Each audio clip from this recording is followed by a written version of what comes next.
కరీంనగర్ అనగానే గుండె గుబేల్మంటోంది. అవసరం లేకపోయినా అపెండిసైటిస్ ఆపరేషన్లు, గర్భసంచి కోతలతో నిన్న మొన్నటి వరకు దడపొట్టింది. ఇప్పుడు వైద్యపరంగానే మరోసారి వార్తల్లోకి వచ్చింది కరీంనగర్. దేశంలోని అధిక మొత్తంలో మందుల సేల్స్ జరిగిన ప్రాంతంగా రికార్డులకెక్కింది. ఒక్క ఏడాదిలో కరీంనగర్ జిల్లాలో జరిగిన సేల్స్ ఎంతో తెలిస్తే ఆ షాక్ నుంచి బయటపడడానికి మనం కూడా ఓ టాబ్లెట్ వేసుకోవాలి, ఓ టానిక్ కలిపి వేసుకోవాల్సిన పరిస్థితి.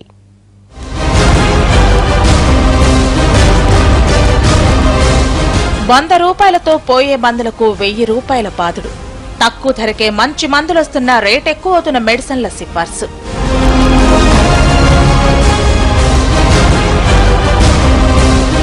కరీంనగర్ జిల్లాలో కొందరు డాక్టర్లకి డబ్బు జబ్బు పట్టుకున్నట్టుంది. అవసరం లేకపోయినా అపెండిసైటిస్ ఆపరేషన్లు, కాసుల కోసం కక్కుర్తిపడి సిజేరియన్లు చేసిన ఘటనలు వెలుగు చూశాయి. దీంతో పాటు పేషెంట్ల జేబులకు చిల్లు పెట్టినట్టు కనిపిస్తోంది. అత్యధికంగా మెడిసిన్స్ విక్రయం జరుగుతున్న ప్రాంతంగా మరో రికార్డు సాధించింది.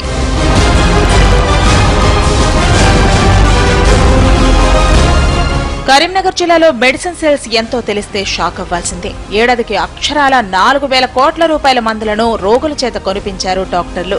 ఇది ఎవరో చెబుతున్న మాట కాదు, ఫార్మా కంపెనీలు కరీంనగర్ జిల్లాలో జరిపిన సేల్స్ డేటా చెబుతున్న వాస్తవం. పేషెంట్లకు అవసరమైతే వారితో కొనిపిస్తే పర్వాలేదు, కానీ తమ కమిషన్ల కోసం కొందరు డాక్టర్లు రోగులకు మనోవేదతో పాటు మనీ వేదను కూడా కలిగిస్తున్నట్లు ఆరోపణలు వస్తున్నాయి. సెంట్రల్ గవర్నమెంట్ ఒకటి ఉంది, జన ఔషధాలయాలని వాళ్ళు స్టార్ట్ చేశారు జనరిక్ మెడిసిన్స్ అమ్మడానికి. ఆ జనరిక్ మెడిసిన్స్లో కాస్ట్ చాలా తక్కువ ఉంటుంది. బ్రాండెడ్ మెడిసిన్ ₹100 దొరికేది ఇది ₹10 దొరుకుతుంది. ఈ ₹10 ఏ పని చేస్తుందో ₹100 కూడా గదే పని చేస్తుంది. కానీ ఇలాంటి మెడిసిన్స్ ఖచ్చితంగా ప్రిస్క్రైబ్ చేయాలన్న నిబంధన విధించాలి. మొత్తం మీద కరీంనగర్ జిల్లాలో మెడిసిన్స్ మెగాదందా నడుస్తోంది. ప్రైవేట్ ఆసుపత్రికి వస్తే చాలు మందుల కొనుగోలుకు జేబులు గుల్ల కావాల్సిందే, ఉన్న ఆస్తులు కరగాల్సిందే. లేనిపోని మందులు కట్టబెట్టి నిలువు దోపిడీ చేస్తున్నారన్నది ఆరోపణ. ఆసుపత్రిలో చేరిన దగ్గర నుంచి డిశ్చార్జ్ అయ్యే వరకు ఆసుపత్రి బిల్లుల్లో 70% పైగా మందులు ల్యాబ్ల బిల్లులే ఉంటున్నాయి. ఆయా కంపెనీల మందుల స్థానంలో అదే ఫార్ములాతో రూపొందే జనరిక్ మందులను ప్రిస్క్రైబ్ చేయాల్సి ఉన్నా అలా జరగటం లేదు. ఏ కంపెనీ ఎక్కువ కమిషన్ ఇస్తుందో అదే కంపెనీ మందులను ప్రమోట్ చేస్తున్నారన్నది బహిరంగ సత్యం. కమిషన్లు ఇచ్చి ఈరోజు 50 నుంచి 60% కమిషన్లు ఇచ్చి కూడా ప్రభుత్వ ప్రైవేట్ హాస్పిటల్ కూడా ఈరోజు విచ్చలవిడిగా దోసుకుంటూ ఉన్నారు. దీనిపైన అధికారులు కానీ అట్లాగే ప్రజాప్రతినిధులు కానీ పట్టించుకోకపోవడం దారుణము. IMA కూడా చూసి చూడనట్టుగా వ్యవహరిస్తూ ఉన్నది. ప్రభుత్వ అధికారులు కూడా DMHO కూడా లంచాలు తీసుకొని వాళ్ళని ఏమనకుండా కూడా వదిలేస్తున్నటువంటి పరిస్థితి కూడా ఉన్నది. కరీంనగర్ జిల్లా ఎల్లారెడ్డిపేటలోని RMP డాక్టర్లకు నిజామాబాద్ జిల్లా కామారెడ్డికి చెందిన ఓ మెడికల్ ఏజెన్సీ బంపర్ ఆఫర్ ఇచ్చినట్టు కూడా ప్రచారం జరుగుతోంది. ₹1,50,000 మందులు అమ్మితే కుటుంబ సమేతంగా సిమ్లా టూర్ను ఆఫర్ చేసినట్టుగా తెలుస్తోంది. దీంతో ఆ ప్రాంతంలోని 10 మంది వరకు RMPలు తమ వద్దకు వచ్చే పేషెంట్లకు అనవసరమైన మందులను అంటగడుతున్నట్టుగా సమాచారం.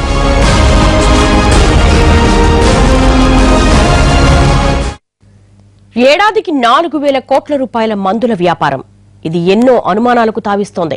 ఖచ్చితంగా అవసరం లేని మందులు అంటగట్టడం వల్లే ఈ స్థాయిలో బిజినెస్ జరుగుతోందని కొందరు వాదిస్తే, జిల్లాలో ఉన్న కోల్ బెల్ట్ ఏరియా ప్రజల్లో ఉండే ఆరోగ్య స్పృహ వల్ల కూడా కాస్ట్లీ మందులు కొంటున్నారనే వారు ఉన్నారు.